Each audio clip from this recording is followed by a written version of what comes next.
দিনের শেষে বুঝতে পারবেন আপনার কেউ নেই, সব মায়া মিথ্যা, আপনি শুধু আপনার, এটাই বাস্তবতা।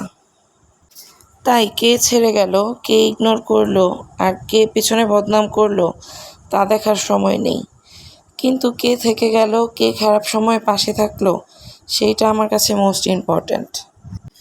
মানুষকে চোখের দেখায় চেনা যায় না, সময়ের সাথে সাথে সবারই আসল রূপটা বের হয়ে আসে। নিজের একান্ত গোপন কথা নিজের মধ্যেই রাখতে হয়, কারণ ভরসার হাতটা যতই বিশ্বস্ত হোক না কেন, স্বার্থে আঘাত লাগলে রূপ বদলাতে একটুও সময় লাগে না। এই পৃথিবীতে বেইমান আর স্বার্থপর লোক কখনো নিজের ভালো ছাড়া অন্যের অনুভূতি বোঝে না। কারো ক্ষতি করার আগে 100 বার এই হাদিসটার কথা মনে রাখা উচিত।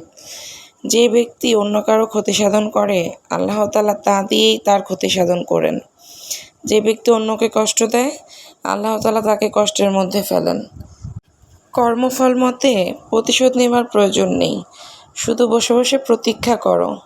যারা তোমাকে আঘাত দিয়েছে, সময় মতো তারা নিজেই ঘূর্ণিপাকে পড়বে, আর তুমি যদি ভাগ্যবান হও, নিজের চোখেই তাদের পতন দেখতে পাবে।